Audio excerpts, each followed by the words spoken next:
하나님이 우리에게 주시는 말씀은 고린도 후서 4장 16절, 17절, 18절 말씀을 보시겠습니다.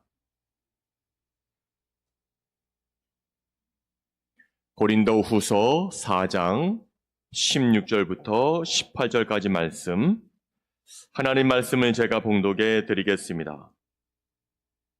그러므로 우리가 낙심하지 아니하노니 우리의 겉사람은 낡아지나 우리의 속사람은 날로 새로워지도다. 우리가 잠시 받는 환난에 경한 것이 지극히 크고 영원한 영광에 중한 것을 우리에게 이루게 함이니 우리가 주목하는 것은 보이는 것이 아니요 보이지 않는 것이니 보이는 것은 잠깐이요 보이지 않는 것은 영원함이라. 아멘.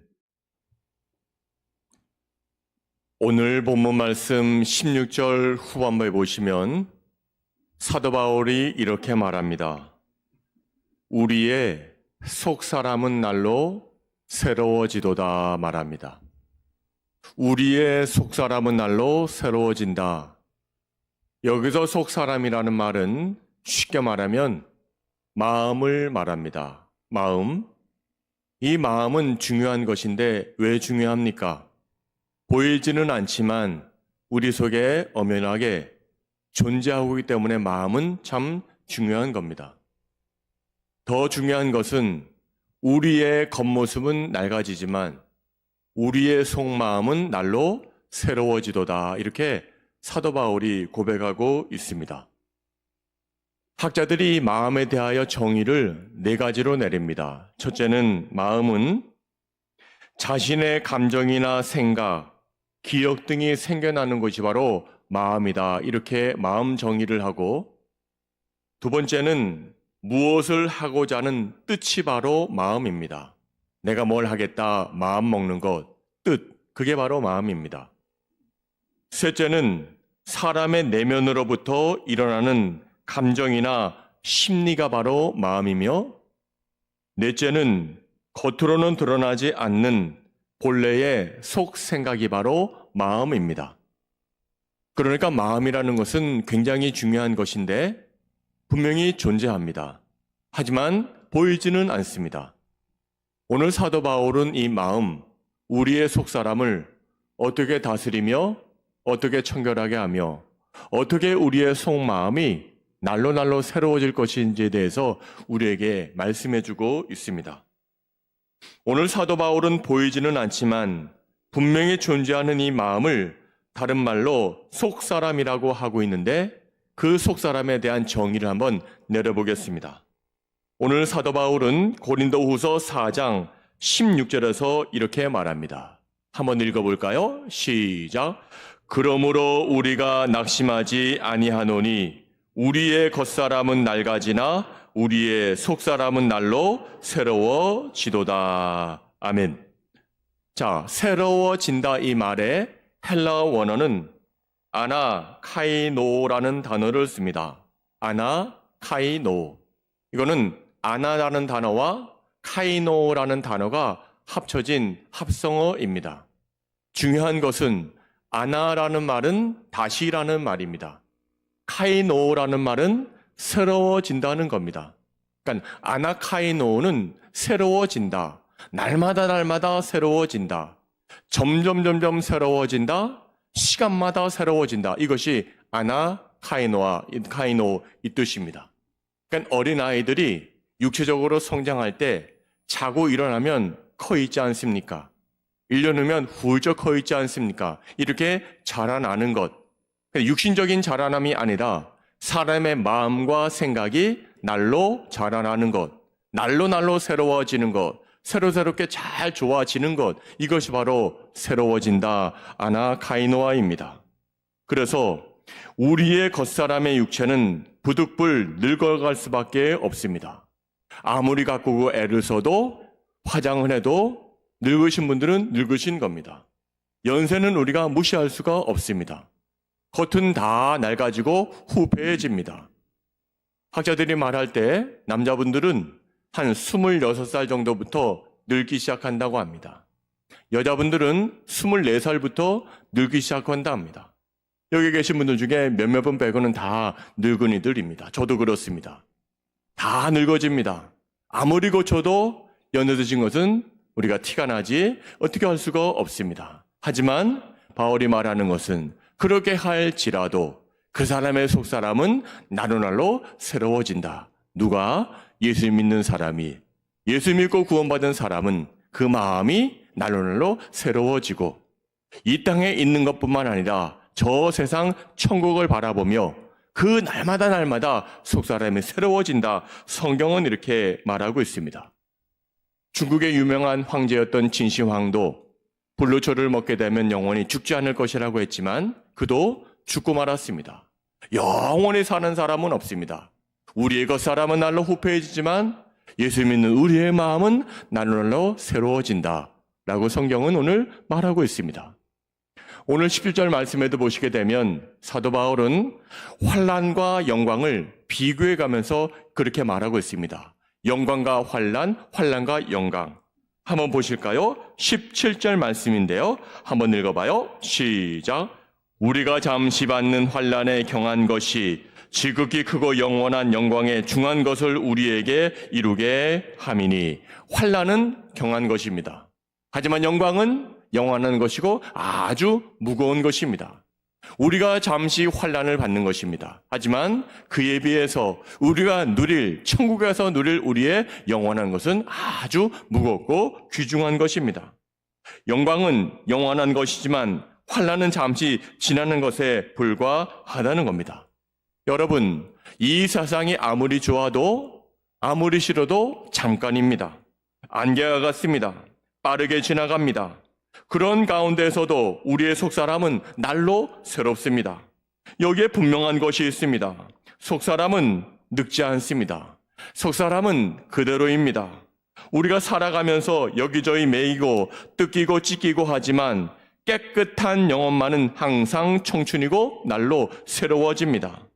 오늘 본문 말씀 11절에서 주신 말씀이 바로 그것입니다. 예수를 믿고 속사람이 중생하면 그 사람의 삶은 날로 새롭습니다. 우리의 육은 썩어지을지언정 영은 날로 새롭습니다. 잠깐의 일에는 아예 관심이 없습니다. 환난이 제 아무리 커도 잠깐입니다. 경한 것으로 생각합니다. 가벼운 것으로 생각합니다. 별것 아닌 것으로 생각할 수 있는 겁니다.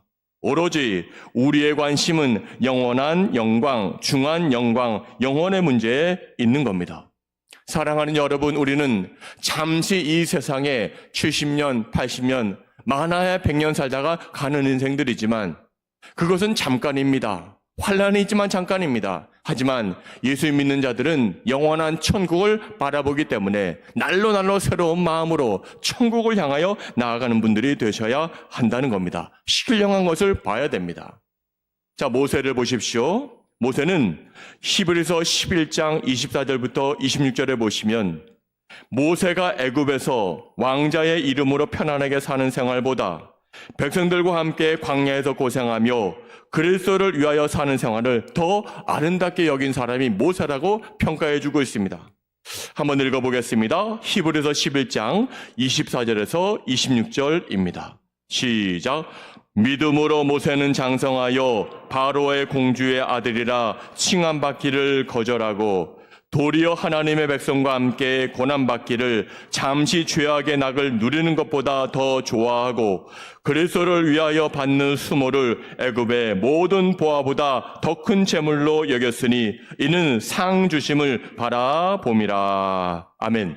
아무리 좋은 상황이라도 바로의 공주의 아들로 살아갈지라도 아무리 큰 궁궐 안에 살아도 이것은 잠깐입니다. 보이는 것은 잠깐입니다. 하지만 보이지 않는 영원한 하나님 나라를 향하여 나아가는 그리스도를 위하여 살아가는 모세의 모습, 정말로 아름다운 모습입니다.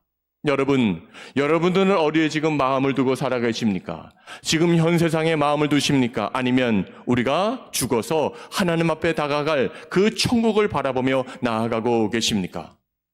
종교개혁자 루터는 우리 인생에 있어서는 두 가지 날밖에 없다고 말했습니다. 첫째는 투데이입니다. 오늘입니다. 다음은 더데이, 그날입니다. 우리가 천국에 가는 그날입니다. 여러분, 이 오늘이라는 말은 그날을 준비할 수 있는 유일한 날입니다. 오늘 천국의 삶을 준비하지 못하면 우리는 엉뚱한 삶을 살게 되는 것입니다. 또한 그날이라는 것은 오늘의 의미를 부여하는 날이라고 말할 수 있습니다. 여러분, 그날을 생각하십시다. 우리의 마음은 항상 그날에 있어야 될 것입니다. 그날이 언제입니까? 바로 우리가 주님과 만나는 그날이 바로 그날입니다. 바로 우리가 천국 가는 날입니다. 더 나아가 사도 바울은 고린도후서 1장 14절에서 우리가 주님을 만나게 될 그날의 상황을 이렇게 말해주고 있습니다. 한번 읽어볼까요? 고린도후서 1장 14절 말씀 시작. 너희가 우리를 부분적으로 알았으나 우리 주 예수의 날에는 너희가 우리의 자랑이 되고 우리가 너희의 자랑이 되는 그것이라. 아멘. 고린도 교인들이여, 우리는 그날을 바라보며 서로 천국에 가서 만나자, 이렇게 말씀해주고 있습니다. 여러분, 오늘 이러한 마음으로 바울이 살았던 오늘을 매일매일 순간 승리할 수 있었던 것입니다. 영원을 모르는 자는 현재도 모릅니다. 속을 잃어버린 자는 것 역시 모두 썩어버리고 맙니다. 생명을 모르는 자는 물질로 말미암는 축복도 모르게 됩니다. 영원한 것을 잃어버릴 때 현재적인 것도 잃어버리게 됩니다. 하지만 영원을 위하여 사는 자는 현재를 얻을 수 있습니다. 생명을 바로잡고 사는 사람은 현재의 즐거움도 함께 누릴 수 있습니다. 이 세상은 눈 깜짝할 사이에 지나가 버립니다. 이제 우리의 마음을, 우리의 속사람을 저 앞에 마지막 목표에 두고 살아가야 될 것입니다. 그럴 때 우리는 오늘을 승리할 수 있습니다. 바울은 말합니다. 너희의 겉사람은 날로 낡아지지만 너희의 속사람은 날로 카이노우, 매일매일 새롭게 된다고 말씀해주고 있습니다. 종교개혁의 또 한 사람 칼뱅은 그가 죽음의 임종을 맞이할 때 26번이나 로마서 8장 18절의 말씀을 암송하고 그는 죽음을 맞이했다고 합니다. 하늘나라를 바라본 것입니다. 한번 읽어보겠습니다. 로마서 8장 18절 말씀 시작. 생각하건대 현재의 고난은 장차 우리에게 나타날 영광과 비교할 수 없도다. 아멘. 현재 고통을 당하십니까? 고난이 있습니까? 그러할지라도 우리가 영원히 갈 그 나라와는 지금 현재의 고통은 비교할 수 없는 겁니다.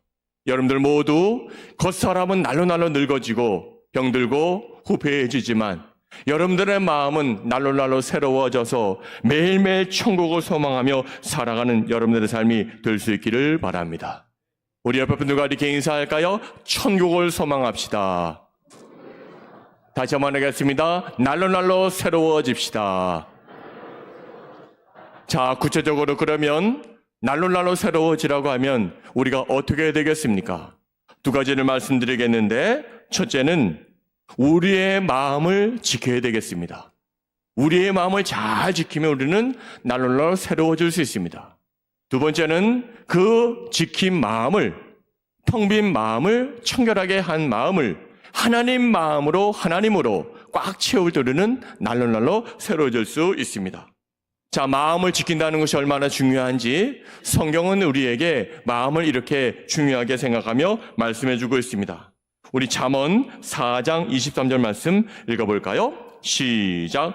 모든 지킬 만한 것 중에 더욱 내 마음을 지키라. 생명의 근원이 이에서 남이니라. 아멘. 여러분, 근원이라는 말이 뭡니까? 처음 시작점이라는 말입니다.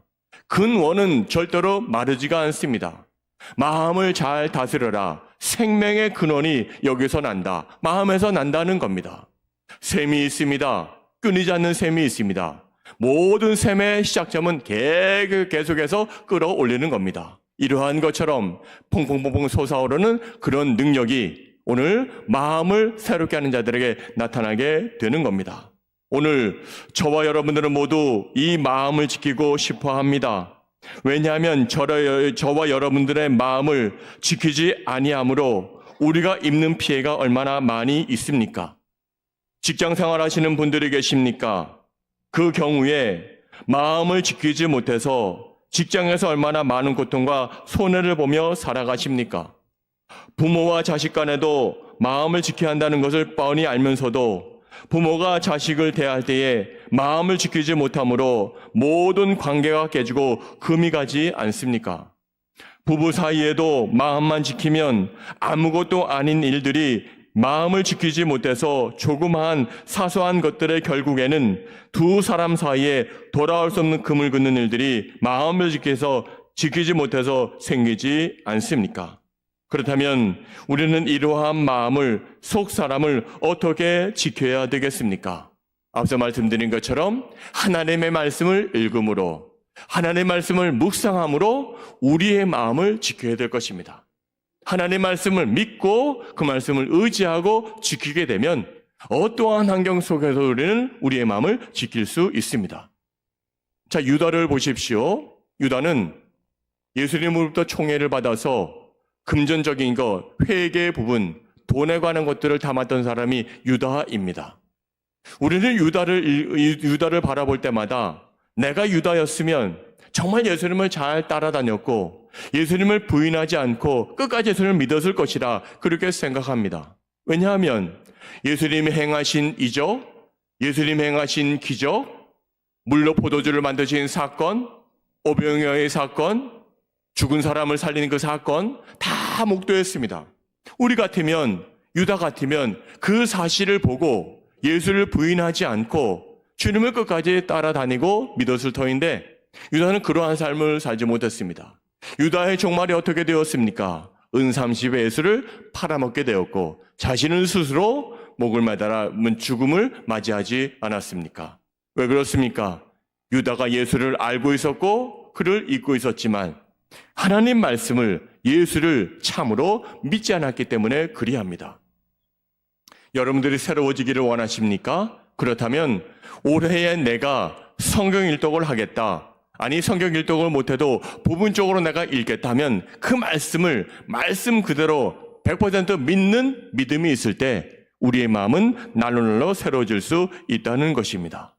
사랑하는 여러분, 여러분의 모든 삶 속에서 하나님의 말씀으로 말미암아 믿음을 지켜나갈 수 있기를 바랍니다. 또 하나, 우리의 마음이 새로워지기 위해서는 그 마음을 지켰으면 그 마음을 깨끗하게 해야 되겠습니다. 마음을 청결하게 해야 되겠습니다.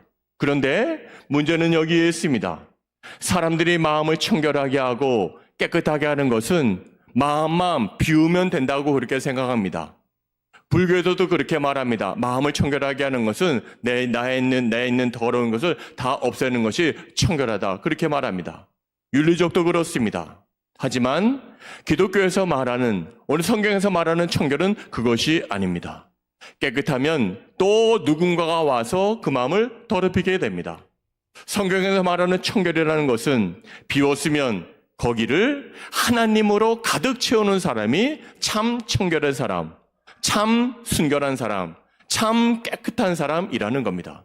새로워지기 위해서는 우리의 마음을 청결하게 해야 되겠는데 그 마음을 하나님 마음으로 가득 채우는 것, 이것이 바로 청결한 자의 자세입니다.